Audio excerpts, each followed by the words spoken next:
Running a call center is tough. Leading a sales team is a challenge. Luckily, your hosts know what it takes to succeed.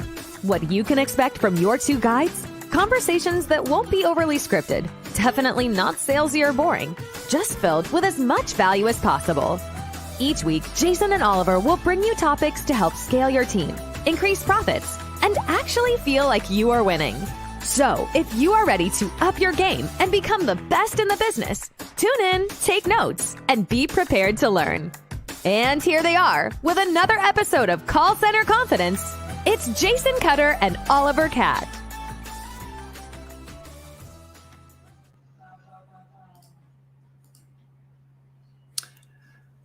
Hey everyone, it's Oliver Catt here today with a very laggy camera. Thank you very much for tuning in. Jason is not with us today, but I do have a very experienced panel, as I've spoken about on all of our posts on social media over the last few hours, talking about what we're going to be coming at you live today. Yes, we're going to be talking about leadership, and I have three gentlemen here with me today who are going to be taking us through live, answering your questions, answering my questions, and hopefully throwing some curveballs at them as we go through. So I'll do a quick introduction for everybody, but just a reminder for those of you that are listening live or watching live, please don't forget to drop any comments, any questions for anything that you see coming up in the comment section. We'll be picking it up across LinkedIn, the website, and of course, YouTube and Facebook. So if you've got any questions, feel free to drop them in, post a comment, and we can get talking about exactly what is going on today. Clearly, I have paused in a very awkward spot. I look huge, my chins look massive, and that's exactly how it's going to be today, because apparently I have a technical problem. For those of you that are listening live afterwards or on the podcast, then it doesn't really matter because you're not seeing my face. You're not seeing anything but a picture on your iPhone or Android phone of the podcast. But look, we're going to get into today as we talk about leadership. That's right. We mentioned it. We've talked about it. We've gone all the way back round, and back by popular demand, leadership is one of the big topics that we want to talk about. Now, Jason's not here with me today, which is why I have three industry experts that have worked in the contact centers for many, many years between them, probably adding up together cumulatively for older than I am today, sat here talking to you. So we're going to be bringing you their experience about the pitfalls, about the successes, the big wins, most importantly, the difference between leadership and management, and of course, why it's important to coach your leaders and not just your frontline sales teams, customer experience teams, or any other agents or reps that you have working for you.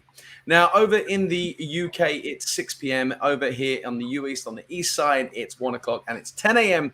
in the Pacific. And today, I've got three guests joining me from across the water, all back from where I'm from originally in the UK. Three guys that are going to be answering your questions and giving you as much insight into leadership as possible, especially sharing their experiences. So what I'm going to do is I'm going to throw my first curveball to them straight away, and I'm going to introduce them, and they're going to tell you a little bit about themselves, what they've done, their experience, and how long they've worked in the contact center industry, and why, most importantly, their experience is key. But they don't have to tell you that, I promise you. They're just going to tell you how long they've been working in the industry for, and how long they have been working for experienced leaders themselves, or have had leaders working for them. So the first one is I'm going to hand over to Mr. Neil Chitra to my right-hand side on the screen that I can see. So Neil, tell us a little bit about yourself. Hi, Oliver. Thanks for inviting me, and great to have Paul and Rich on board as well. So my experience at contact centers has been for the nearly 15 or 16 years, starting off from on the phones and working myself up into leadership roles, and then leading and even setting up contact centers across Europe and some parts of the US, and consulting in South Africa as well. And then I moved into business and management consultancy for the last 5 years, and still working within the contact center industry, but also with big brands and helping them to shape their customer experience and the customer service. And part of my role is also coaching the leadership team in order to lead the right sort of organizations. Thank you very much, Neil. Thanks for joining us. Appreciate you being here tonight. Tonight, I say in the UK, obviously. And obviously, talking about South Africa, Byron's just commented. Byron, a good friend of mine over in South Africa himself. Thanks for tuning in, Byron. Much appreciated. And then moving around the clock is Mr. Paul Kitson. Hi, guys. So, like Neil, I started off on the phones. I've worked in BPOs, in-house call centres, vendor managed. Worked with marketing teams, finance teams, a variety of different sort of clients and verticals. I've been in the industry for 25 years, I think it now is. So that dates me somewhat. So I started when I was only 3, obviously. Been in there for a while. Done a lot of different things over my time. Cool. Thank you very much, Paul. Appreciate it. And thank you again for joining us today. Appreciate it. And then last but not least, long-time listener, long-time supporter, has been on live with us before, Mr. Rich Edge. How are you doing today, Rich? I'm very good. Thanks, Kat. Thanks for having me back on again. And nice to be on with Neil and Paul this time. For those that didn't hear the intro the last time, I've been in the contact center industry for sort of over 20 years. I've been working a lot longer than that. I was actually in management prior to actually coming into the contact center environment, although I have done some pieces on the phone, running contact centers in-house and outsourced, UK and offshore as well. I've always worked around the CX piece, always around contact centers in one form or another. So quite a varied experience. Having run contact centers, run organizations that have contact centers, supporting third parties in contact centers, all sorts of things. So I've seen a myriad of different, good, bad, and indifferent. So hopefully I can bring something to the conversation today. Absolutely, Rich. No, thank you very much. And again, thank you very much for being here. I appreciate it. So look, we're gonna jump straight into it today. We got about 45 minutes to get through this, and I got a lot of questions, and I'm sure you guys, between all of you, have got a lot of answers and a lot of experience to share with everybody, and that's what's exciting. So for those of you out there that are listening in today, and clearly not looking at my camera because I just look appalling, but never mind, we're going to move on. Today is all about what do we need to do right for our leaders? What are the experiences that Neil, Paul, and Rich have seen that have worked well? How have they helped? How have they managed? And, what are the successes that have come out of that? So not only, the kind of laying the groundwork for it, but I think most importantly is, what has been the end game? What has been the end deliverables? So I want to jump in really with my first question. And we'll kind of follow the same cycle unless you guys want to jump in and talk about it yourselves. So Neil, then to Paul, then to Rich. My first question to all of you is, independently, you've all worked with different types of leaders. You've worked with different types of managers. I really want to kind of get your difference of opinion of what you think the difference between a leader and a manager is, because there are so many businesses out there that think they are one and the same. They think they are the same kind of profile, the same kind of person, and they do the same thing day in, day out. Now, we've spoken at length, especially on call center competence previously, the difference about leaders and management, and that's Jason and my opinion. I want to hear it from you guys who have worked in the industry for so long. Neil, coming to you first, what do you think are the key crucial differences between leaders and managers? Yeah, so Oliver, I think there is a crossover, right, between management and leadership, where in their roles and responsibilities. And you can be a leader and a manager, or a bit of both, but actually there is a very, very clear distinction between leadership and management. And for one is, if you're a leader, you need to be able to set the vision. You need to be able to inspire your workforce. You take people along with you so you can translate that vision, but more importantly, through growth, learning, and opportunities. And through that, you create a leadership culture, which is strategic in thinking, but also future thinking. And as a manager, I think your role is interdependent on that, because your job is to execute that vision and support the workforce to achieve their goals. You also guide people to succeed, develop, and grow. You execute and champion that leadership culture which the leader has enforced. And rather than strategic, you're more tactical and operational, because you're present, you're focused, and you're working in the now. Whereas as leadership, you're working in the future because you're constantly thinking about evolving. I love that. I love that. And when you talk about working to the future, being inspiring versus the managers who's in the now, in terms of the people that you've worked with previously, historically, and the managers or the leaders, the subordinates that have reported into you, would you say the highest percentage of people that have worked for you have been managers or leaders when they've started with you versus later down the line? I think you very soon identify who are the leaders in your team, whether you're being led by them or reporting into them, or whether you're managing and leading them. Behaviors come across very quick, and some can be learned, but quite often you'll find that the people you work with are predominantly managers, or whether they're good or bad or can be trained. But like I said, that leadership behavior will emerge. And I think as a good leader, you need to recognize that quite quickly, identify that, and escalate that. Otherwise, you will lose them, you will demotivate them, and they'll very quickly move on. That's perfect. I love that. Thank you, Neil. Look, big tips there. Invest in your leaders, invest in that kind of future proofing. I think that's a great point. Paul, what are your thoughts on what Neil said and on that kind of initial question about the difference between the two? I kind of agree with Neil. I think there's a difference, and I think he's summed up quite nicely the fact that for me it's management's here and now. You need to do both. Let's be honest. As a leader or a manager or somebody who's in charge of a call center, you're going to have to be able to do both, and you're going to have to flex between the two. And it's an interesting one. I was chatting to one of my leaders this week, and we had a whole conversation about the fact that he's going, he said, I need more to do. I need more to do. I'm on top of everything. I need more to do. I was going, okay, you don't need more to do.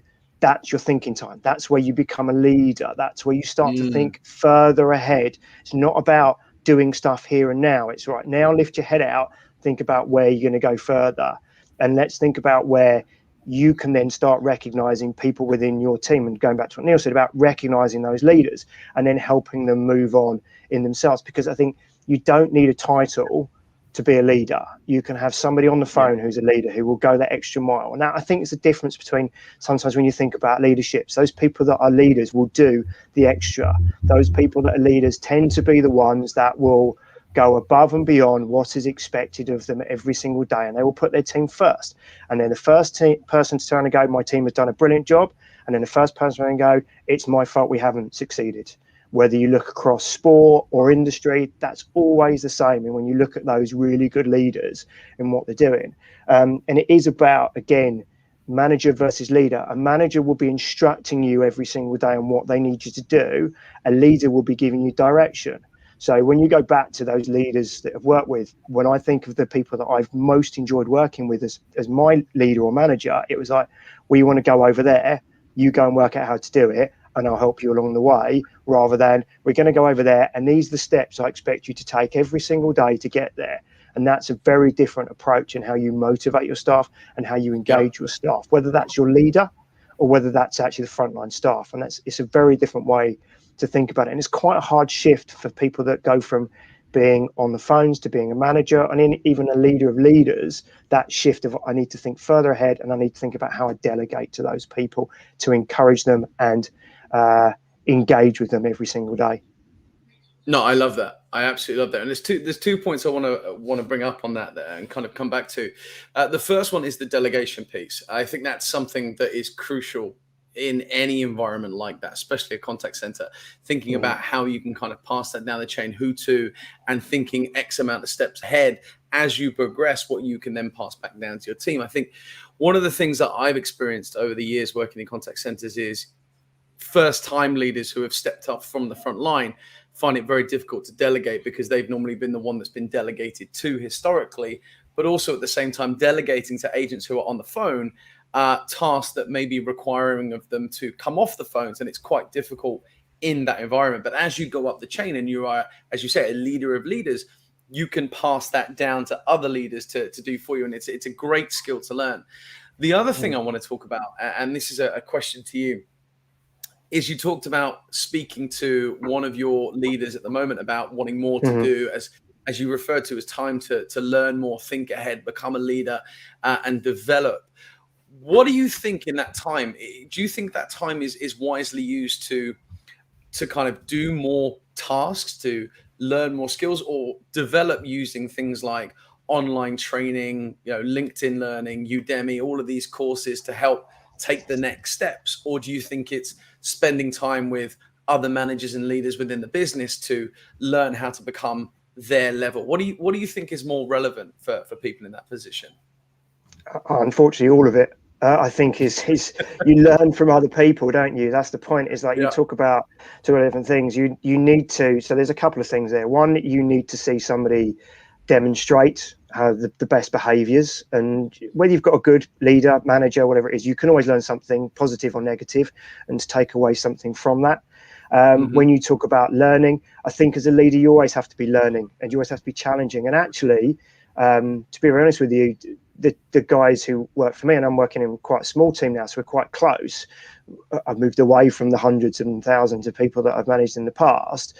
Actually, they challenge me, and they're coming up with ideas, and I'm putting pressure on them to come up with ideas about what we should do and where should we learn. So I'm reviewing stuff that I hadn't really looked at for years, like Simon Sinek stuff, Jim Rohn stuff, and going back over that and just finding time. And then again, with those leaders, actually sometimes it's helped just point them in the right direction. It's like, look at Simon Sinek, look at Jim Rohn. Actually, here's like, I'm sure everybody on this listening today goes to different groups and different peer groups, and they can go and see and hear different things. There's always different webinars and stuff going on. Going to those right ones, point them in the right direction. Even if it's not something to do with your job today, it's adding to your knowledge, whether that's technology, whether that's different ways of approaching management of people. It's about keeping that knowledge fresh and new, and always challenging your preconceptions. And I think that's the biggest thing as a leader and a manager, is being open. And sometimes that's quite tough when you talked about a new leader, and I remember being a new leader and manager, you didn't delegate anything because you were worried that somebody would make a mess of it and it would fall on you. And also you just didn't really know how to do it at that point either. You're kind of like, I need to do it all to demonstrate that I'm capable. Whereas actually you're a leader now and a manager.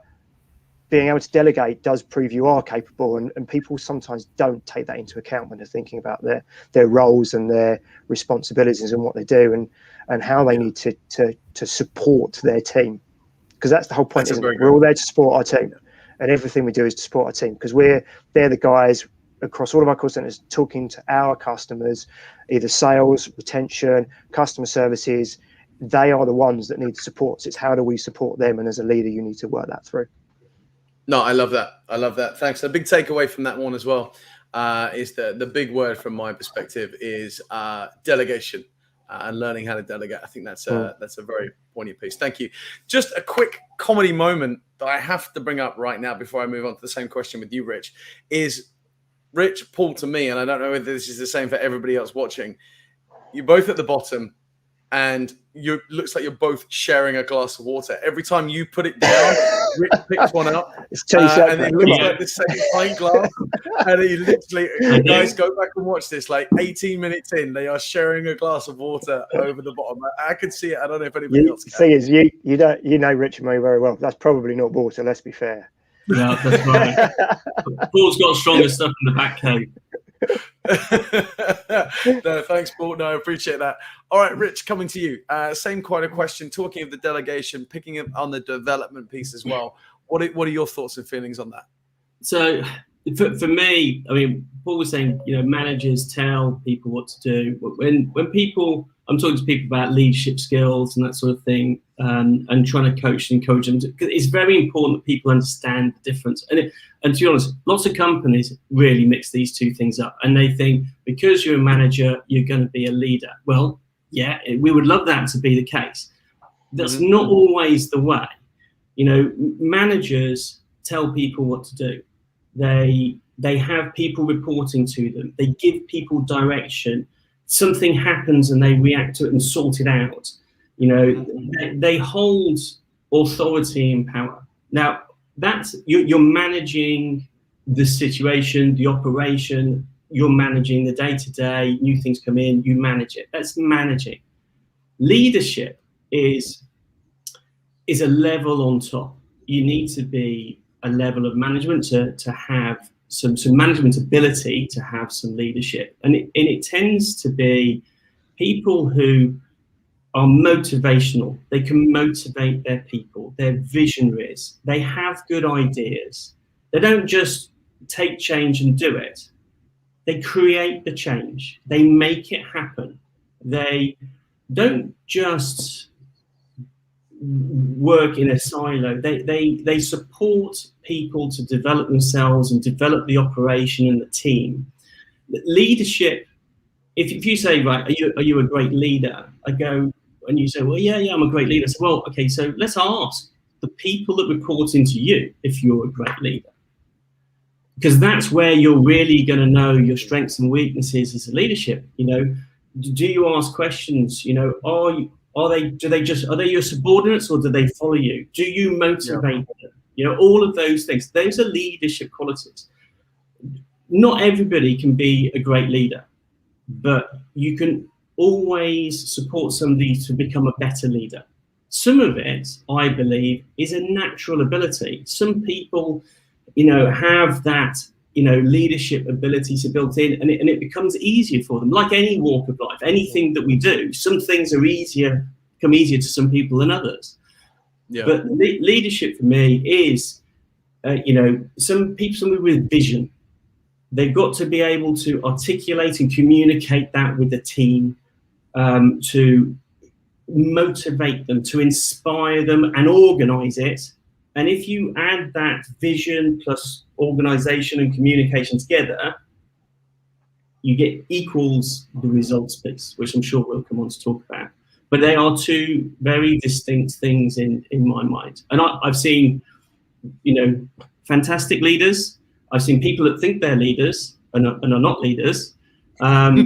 You know, and I've seen people likewise. I've seen people that actually that we've helped coach and support. They didn't think they had management and leadership ability in them, and actually they just flew. Yeah, it is, you know. So there's always some leadership there in some people, but it does come easier to some than others. Oh, I couldn't agree with you more. And I think a point that I want to touch back is that last kind of point there, where you talk about, you know, people that have the natural ability versus people that think they are good leaders. And I think for me, you know, you see these people say, I want to be the next leader. I want to be that next person that's going to be promoted, et cetera, et cetera. And they go into that role and they fail miserably. Now, that's not through want of trying. That's not through lack of trying, but maybe they can't grasp it. Maybe they can't pick it up. Or maybe as one of the biggest things that I kind of always like to refer to is they weren't supported or trained in that environment to succeed as a new leader. Yeah. Rich, have you ever come across a situation like that where these people that we're talking about that have the ability or don't have the ability have been given the training and it's worked versus no training and it's failed? Have you ever witnessed something like that? I have. I mean, I've been on some mediocre and some, to be honest, some truly amazing leadership courses as well. I think we touched on it on the last time. But I have seen that, and I've seen everybody go on the same stuff. Some people have excelled and some people haven't. There is a piece, I think, just being taught this is what good leadership looks like is really difficult to then pick that up and bring that into a real environment. I mean, can you tell somebody how to be motivational? You know, some of that comes with experience, coming up with good ideas. A lot of that is, you know, experience and listening to people. You know, a lot of this is teamwork, you know, and it, you know, there's an awful lot of layers in becoming a good leader, you know, running by example, being visionary, clear communication, supporting and recognition of your staff. You know, this is a team game, and good leaders run a team game, and the end results can be astounding. But I have seen people do the leadership stuff then that they've gone through. Okay, tick all the boxes. Doesn't actually mean that you can actually really put it into practice. It takes practice to become a better leader. Yeah, no, I agree with that. I mean, look, I'm the first person to hold my hands up and say this, and I've said it time and time again. I'll say it here today. When it comes to that first promotion into that management piece or into that leadership piece, or we're going from, you know, stepping up into that new role, I'll hold my hands up and I'll be the first to say that I failed miserably when I first stepped into the position. And the reason being, and this is nothing wrong or nothing against anybody that I was working with at the time, but I wasn't given the training to be that next leader, to be that supportive manager. And it's something that people can overlook very, very quickly, and companies cannot support. So that kind of perfectly leads me into my next segue into about coaching leaders. But I want to ask Neil, Paul, is there anything you guys want to add from Rich's point of view or from each other? Anything else on that topic? Just to add to what Rich said as well, I think we just need to be aware and conscious of the term leadership and the actual act of it. And what I mean by this is there are three main areas, right? Leadership can be given, it can be taken, or it can be earned. And what I mean by that is given is that if you have a certain sort of, I don't know, a family-run business or something like that, or a very large corporation with lots of nepotism, you decide who the next leaders are going to be without actually consulting or recognizing their behaviors. Or taken, if you own an organization like a large dealership or something, where you decide, well, I'm going to be the leader because I own it. And you find the best results for a leadership comes from where it's earned, where you've actually worked or you've proved your mettle and you've actually showed people that your abilities, and people follow you because they want to follow you. It's not because of the title you've been given. And I think so when we lead into your coaching question, I think that's really important to start recognizing that before you start your coaching. Yeah. No, absolutely. Yeah. Sorry, but were you going to say something? No, I think for me, just the bit that Rich said was perfectly leads into your coaching piece. Is the practice. It's practice. Yeah. No, like I think we all talked about. For some people, it's like in any walk of life, there's certain things that people find easier than others. Just because you don't find it easy to start with doesn't mean you're not naturally going to become a good leader. Whether you're an introvert or an extrovert, I don't think it matters. To a certain extent, we all know that actually extroverts can make exceptional leaders because they have much more empathy sometimes than some extroverts do. So I think it's about that practice and being given the opportunity to fail and supported. And I think you talked about just then about your first move into management and the failure you had. I was fortunate when I first moved into management, I was almost sent off site to another site, but I had 4 or 5 other really experienced team managers around me that helped me get up to speed really quickly and were there to support me through that period of time. And it was that peer support that I had rather than manager support that really helped me kick on at the time. That's great. That's really good. And to get that experience, what I love there is the fact that you were sent off site to do that. Yeah. And this goes for anybody out there who's listening or watching or however you're kind of picking up on this episode. When you promote somebody, especially either from a front line into their first management position, sometimes people forget that they're now managers and still either refer back to them as being on the front line or doing the job that they were doing beforehand. And the fact that you were sent away to work with other managers off-site, people probably didn't perceive you of that. So you were able to soak up more of that leadership piece because you were away or separated from everything else. I think that's a really great concept, especially in a contact center environment. I remember my first time I was promoted from a trainer to a training manager. People still expected me to do the trainer's role whilst also manage the training team because I'd been training for so long. I wasn't able to kind of spread my wings and fly as a manager because I was still stuck in a classroom. So I love that concept. I love the fact that you were taken away to kind of learn those skills and really enhance what you were learning to do and to become in your new role. So moving on into the coaching piece of managers, and I referenced this earlier, and I've spoken about it in the post that I've done about today's episode. It's about coaching our leadership team, coaching our managers or leaders when they go into that first-time position or step into a new role. We forget sometimes how important it is to coach these people, to give them that support so that they can see it from many different angles. We all focus in contact centers, and it happens in a lot of the companies I've worked for and work with, where you just see coaching happen with your frontline sales teams, maybe your early supervisors, because you're training your supervisors to coach those frontline teams. But as you progress up through the ladder, I think I've seen and I've witnessed a lot of companies where coaching percentages die off the higher you go throughout any corporation or any company. And I think it's important that we still maintain that level of coaching, development, and support throughout. So, Paul, coming to you first on this one. when it comes to managers being promoted and seeing their development, having them coached or being coached via you, at an operations level, a team leader level, supervisor level, away from the front line, how important has that been? Has it been successful? Have you seen any failures?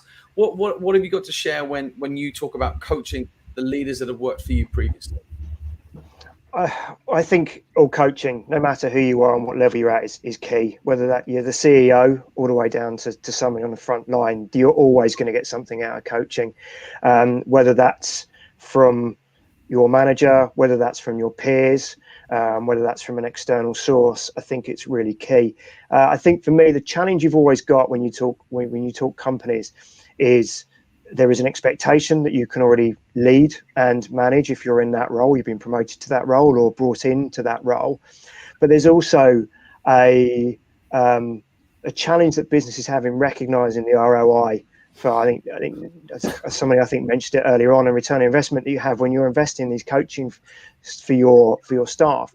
It's very difficult to prove that as a company. However, taking all that aside, I'm a massive advocate of it. I've had stand-up rows with previous managers about it because I'm quite passionate about the fact that I think you do need to support those staff, because if not, they are, as you said, Ollie, going to fail and fail pretty dramatically, and that's not conducive for their career, their mental health, their own esteem. But not only that, it's not conducive for you as a business to fail in that way and fail your staff. So I meet very regularly with my leaders, and I make sure that the conversations that we are having is always two-way, me learning from them as much as it is the other way around. We obviously talk around business piece, but we always make sure that we are talking about other areas, and we will talk about bigger picture stuff, not just the day-to-day running of the team and how they're performing. We'll talk generally about anything that really we want to cover off that's going to support myself and my teammate, because they are my teammate. At the end of the day, we're all going in the same direction to support in our delivery. So where I've seen it fail is where companies don't invest. I think when you see that, when you bring on new teams and you bring on new team managers and they're all new and haven't even got peer support and they're not getting any support from above, I've seen it fail over and over again. And I do think that is where a lot of companies let themselves down. Where I've seen it succeed is where you've got managers, again, who are that leader's leader leading. They are putting that member of staff first. They will stay an extra 2 hours at the end of the night. They will give up their lunch break to spend time working with that individual to help them overcome. And if it means sitting down and demonstrating what to do in those situations, they'll do so, because I think as much it's about demonstrating how to deliver for those leaders to help them, that show the integrity, show how it should be done, and then discuss it, because it may not be perfect. Because let's be honest, as leaders, we're still all learning. I mean, every day I learn something new. So again, it's being open to that as well. But Paul, that's brilliant, absolutely brilliant, because you hit the nail on the head there. Because leaders just don't become great leaders. They're not great because they got lots of power. No. They can be a great leader because of their ability to empower others, and it's such a strong piece. You need to have that development of others and empowering others to become better leaders, to be a good leader yourself. It's a team game. You can't be a great leader if you're not a team player. Yeah, you really hit the nail on the head there. But it's also letting them have the opportunity to fail, because you learn more by your mistakes than getting it right the whole time. Because if you get it right the whole time, you think this is easy until you make the big mistake. Make the little mistakes, be there, support them, give them the trust, make sure they feel safe to make those mistakes. If you make a mistake, don't bawl them out. It's like, right, what did you learn? It's the same. I mean, Ollie, I know you've got a child, and they're not quite at that age where you're having that conversation, but I'm certainly, my son's 8 now. We had that conversation, which is like, right, you lost, you got it wrong. What did you learn? As long as you learned something from it, you're kicking on with developing. If you didn't learn, then you're not getting anywhere. That's the point. And make those mistakes, learn from it, and move again. It's like, choose a direction, go in it. If you get it wrong, find out quickly and go back the other way. but don't just sit there and don't make a mistake. Don't be too afraid to make a mistake. That's where you have to nourish and support those leaders in that piece, because if not, they'll never make a mistake, which means they'll never take a risk, which means they'll never be more than they want to be or they are now. And the whole point of the leader is to get them to be somebody else, be somebody more, whether that's that individual or the whole team. That's what you're after every day. I want you to be better than you were yesterday. That's all I ask of you. I love that, Paul, and I think there are so for those of you listening to that monologue by Paul, I think that is some excellent points there. No, don't apologize. Look, you're dropping bombs, mate. You're dropping bombs there. I think that anybody taking up that 3 or 4 minutes piece there is so many golden nuggets to take away and to look at, especially from what you're trying to achieve. And as you say, nobody is in that great spot. Everybody has to work as a team, as Rich kind of reiterated there. And it is a team effort. If you don't have that team behind you, you are not going to succeed. Neil, look, rather than kind of jumping around the question, have you got anything you want to add to what Rich and Paul were saying there? Yes, and I think just going back to your question about whether we should coach our leaders or not, and I've seen both really good examples, as Paul has just highlighted, but also really, good and bad examples. And I've been part of organizations where they send you to group leadership courses or event days, etc. And I have to say, the value you get out of them is not a lot, because they're not tailored to you. There's this big blanket expectation of leadership which they put on you, and I don't think you can put leadership in a box and say that you have to be this type of leader. And the type of leader, you will work differently in the kind of organization you're working for. And if you're not right for that organization, then you need to move on to the right organization that will exploit your leadership levels. And what I mean by this, there's lots of discussions about transactional leaders and transformational leaders, and why transactional leaders are bad and transformational leaders are good. But actually, given the environment you work in, they're both good or bad. And like if you take the army, for example, you can't just be transformational. You have to be quite transactional, or even if in a heavy sales environment, because that's how you will lead people and motivate them. So to your point is, I think before we coach and we have a blanket approach to leadership, we need to understand leadership behaviors, the personalities and drivers, and it needs to be tailored and desired. There needs to be a desire to learn and to be present with that kind of leadership. And you should also be able to acknowledge your limitations, to say, well, actually, this is where I'm my strongest, so I don't want to be pushed into that box. Because someone on top of my training team is telling me to do that, because I don't feel I'm going to be exploited the best way. So you should be able to acknowledge where your strengths are and where you need to step aside and let someone come forward.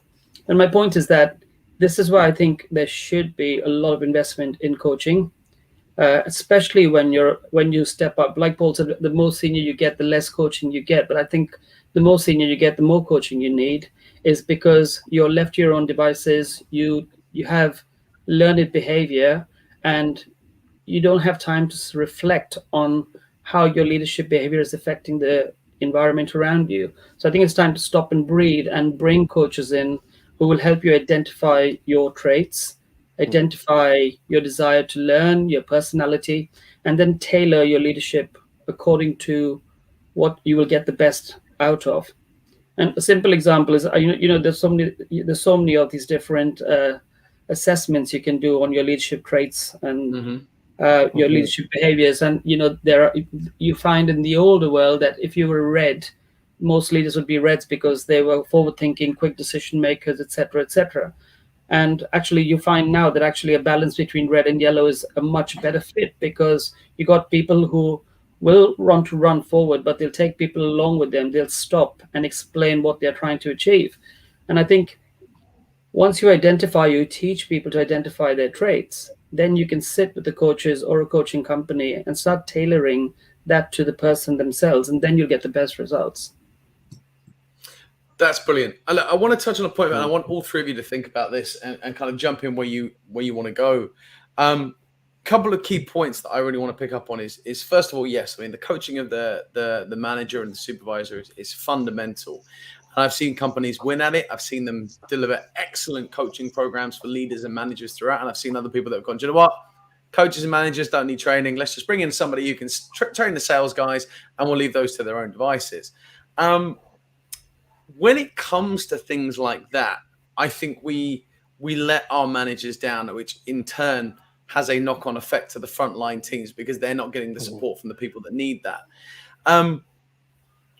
But when it comes to coaching these managers and training these leaders and managers in that kind of middle management section, do you think it's important to tell them what they need to learn or find out from them what they need to learn? I'll pass that out to anyone really who wants to pick that up, because it's sorry about the loaded question, but I've worked with companies where somebody will go, hey, this is what you're doing, versus, hey, let's sit down and find out what you need. Where do you think the balance is? That's a good point. And actually, I was going to follow on something very similar from what Neil was saying, that for me, somebody told me a long time, you get those nuggets of information, they stick with you for a long time. And this was a leadership piece a long time ago. And they said that the best way to support somebody to become a better leader, because you don't know they're going to be great yet, but you've got to support them, is you first of all, if whatever work environment you're in, they might be reporting to you, they might be your peer or something else, somebody that you're coaching or mentoring, is you need to do it yourself. You need to be able to explain to them the process of what you've done. So you take a situation and you take them through that. So you need to do it yourself. You then need to show your leadership, and they see you being a leader. Then you support them to try it themselves with you supporting and coaching them through the process, and then they go and do it themselves. But the very first bit is you need to be a leader first. You need to demonstrate it yourself so that somebody can see what leadership looks like. Yeah, you can go on all the training, they need to see it in action in their own environment. And that might be, you take an example, you go, I remember we had a situation where we had a contact center, had lots of managers come in, go out, and this was a very old contact center, some very experienced people. Some people have been there for over 15 years. Yeah, managers came and go. So now this time you get a manager come in, and the TMs would come up and they'd ask, it said, we need this, we need that, we need the other. These are the most experienced people we've got. They know exactly what they need. So rather than just saying, no, you can't do that or take it away, they ask why. They start asking questions of the managers. They start asking, what benefit are we going to get? They start asking questions, empowering them to unravel their question or their requirement, empowering them themselves to look at it, explore it, giving them the power to go and do something, and the ability to go and explore it, come back with the information, say, look, if we do this, not just we need this because it'll make us better, if we do it this way, we provide better service, our agents are better, and this is the result, and actually what we need to do to make that happen is this. Now we have empowered our team managers, which is exactly what they did. So instead of having a long list of saying, I want, team managers saying, I've got this idea. And first nugget is because they're showing leadership. They're displaying leadership. They're not telling people what to do. They're asking questions. They're being motivational.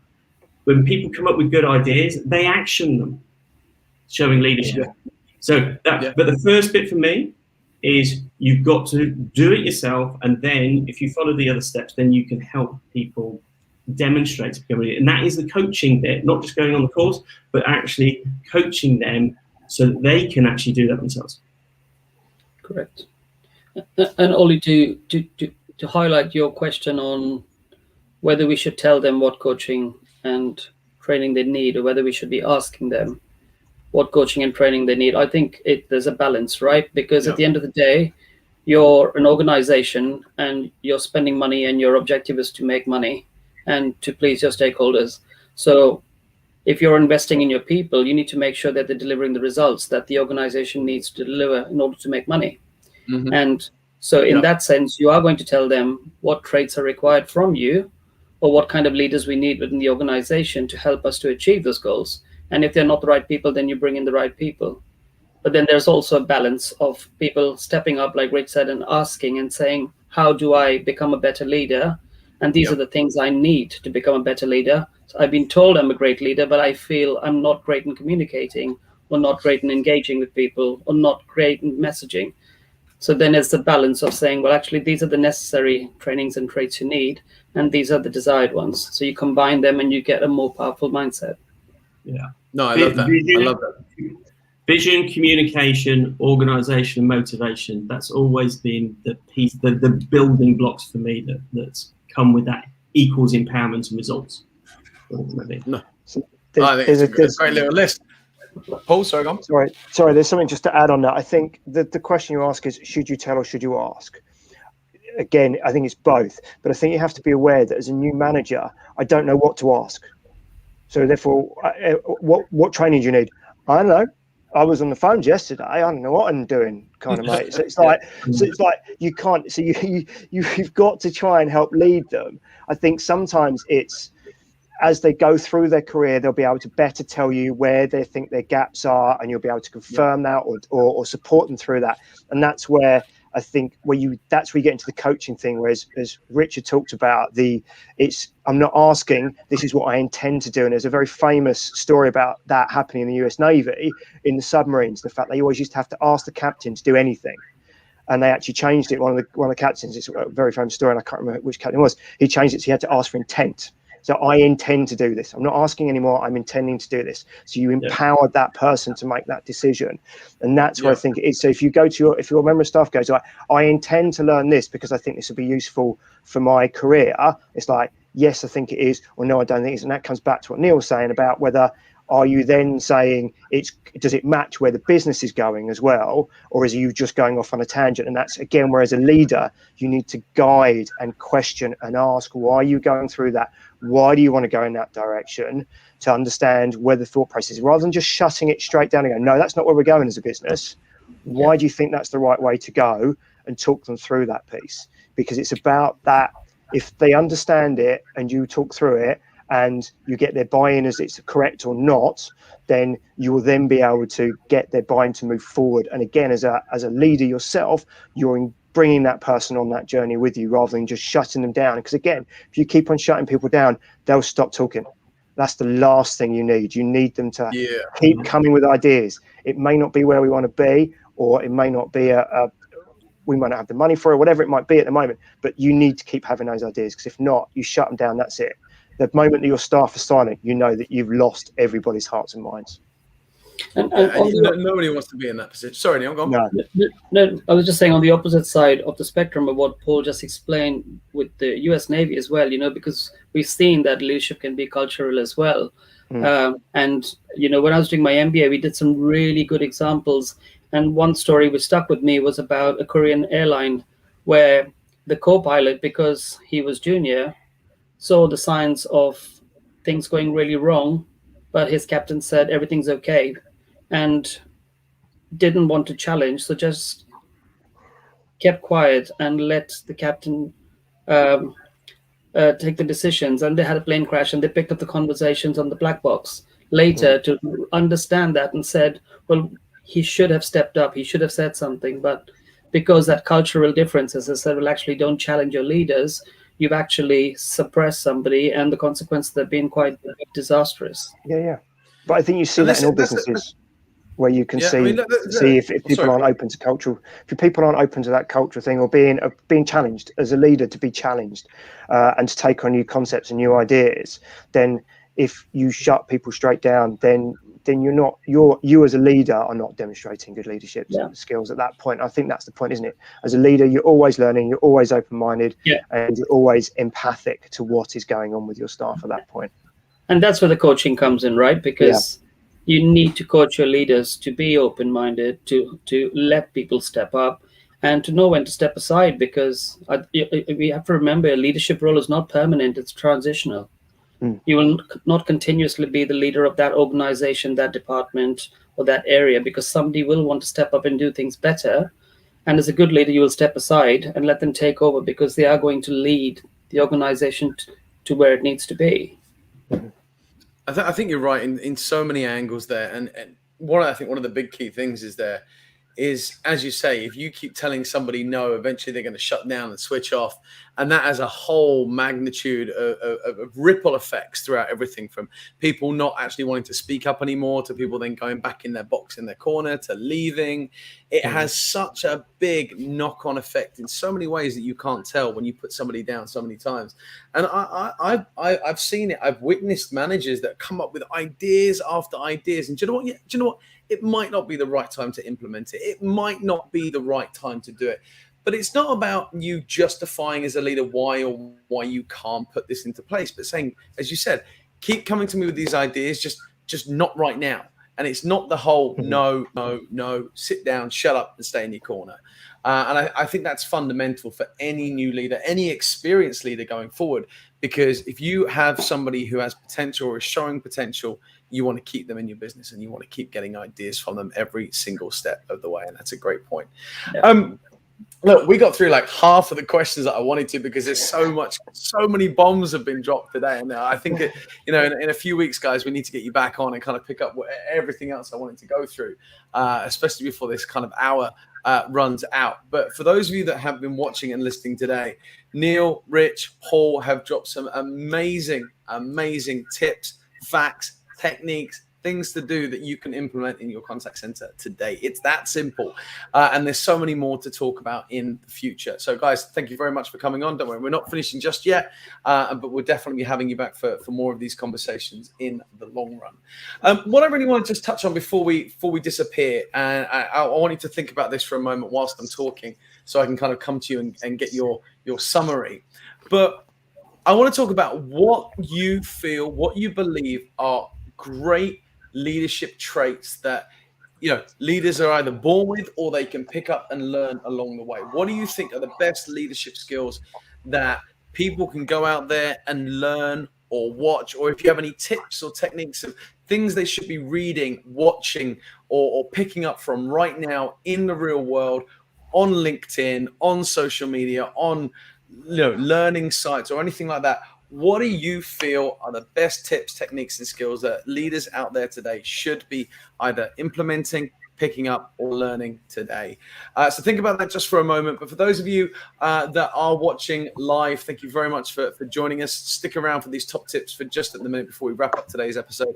For those of you that are listening on the podcast, on Instagram afterwards, or any post of these live shows, please keep coming back, keep downloading those podcasts and keep tuning in. Your comments, your questions, and everything else that you have to share make these episodes and actually support you guys with everything that you're doing. And that's exactly what Call Center Confidence is here to do. Lots of people tuning in from around the world today. Got United States, Ireland, Sweden, UK, Bangladesh, South Africa, and Germany. So thank you very much for tuning in live and checking you all on the website right now. And of course, anybody else that's watching on social media. So lots of people out there today. Thank you very much. But Neil, coming to you first on my left-hand side, what do you want to share with everybody before we wrap up today? On your question on what we should be looking at and reading and going out there. Look, Oliver, there's loads of material out there, whether it's books or videos or TED Talks or podcasts, etc. And I think rather than tell people what to do, I think you should go out there and try and find what works best for you, and what's the best style for you to learn and to observe that information. For me, I know there was a time I used to love to read books, and I'll try and read all the leadership and management books, but now I can't get through 10 pages because I want to just nod off. But I'll quite happily watch a TED Talk, or you know what I mean, and I'll get more information from a TED Talk or from a podcast or from a discussion like this, because it keeps me engaged, it keeps me inspired. So I think you need to find what works best for you and what inspires you. But I think also take the time to try and understand your own leadership styles before you go out and search for materials. Thank you very much, Neil. Paul, top tips. So just following on from Neil, I think he's right. I think I just circled something I wrote down, which is be a student. as a leader. It's you can't, like, you'll read loads of different books that tell you completely different things. Find out what works for you. Find out what you're gonna go away and do. I'm a massive fan of Simon Sinek, but it may not work for everybody. Like Neil, I'm pretty time poor with regards to reading, so I tend to do audio books, and I'll sit and listen to those on the train or when I'm out walking and stuff like that. To go back to what you said around the traits of a leader, integrity, empathy, inspiration, emotional intelligence, innovative, and to look to create more leaders. That's your job as a leader, is to create more leaders, not followers. We talked about followers. You're not looking for followers. You want people that are going to pick up the mantle from you and carry on being a leader. So you're there. And that's where the integrity really comes in, is to be honest about who you are. Be honest with your mistakes as well, because I think that gives people the trust that they can be themselves and still be a leader that they can aspire to. Perfect. Thank you very much, Paul. Love that. Top tips. No worries. Thank you. And Rich, last but not least. Very, very quickly then, to add on to that list that Paul has just gone through, leaders need to have the ability to have vision for the future, to see where we can actually take the business. They need to be good communicators with the team. They do need to be able to organize and motivate a team. That's absolutely key to have those results. Those results will give them morale boost. It will improve retention. It increases productivity and gives you sustainable long-term results. So great leaders make great teams, and which is great results.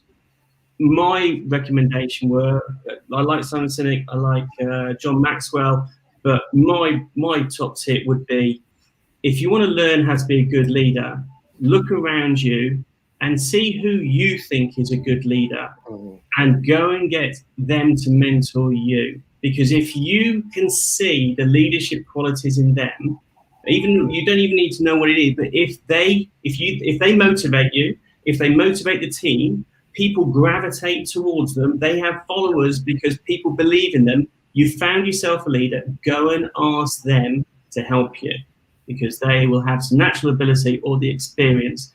So pick a great leader to teach you how to be a great leader. Thank you very much. There's some awesome tips there from Rich. Thank you. Gentlemen, thank you very much. It's been an absolute pleasure having you on today's episode. I guarantee Neil, Paul, and Rich will be back in the future to at least finish the questions that I had mapped out. But it's just great to show that you can have these types of conversations, but they evolve and they evolve beyond belief, because we're dropping some of the best bombs that you can get. And guys, guess what? It's free. It's online, streamed, LinkedIn, podcast. You name it, it's everywhere, and these episodes are created for you. So thank you very much for tuning in, either live or post-live. Neil, Paul, Rich, thank you very much once again. It's been an absolute pleasure, especially catching up with you live on this show today. I know it's been a long time since we've probably all been in the same place together, but thank you very much, and we look forward to having you on again soon. In the meantime, don't forget, follow Call Center Confidence on Instagram, Twitter, Facebook. Check out the website, callcenterconfidence.com, or our LinkedIn page, which is Call Center Confidence with Cutter and Catt. Sign up, follow for live notifications every single time we go live. And hopefully next week I'll have my camera fixed, so I just don't like an absolute fool on some of these horrible freeze-framed images. In the meantime, thanks very much, guys. Have a great week, and we will see you next week for some more top tips on Call Center Confidence. And Jason will be back. See you soon. Thank you. Thanks. Bye. Bye.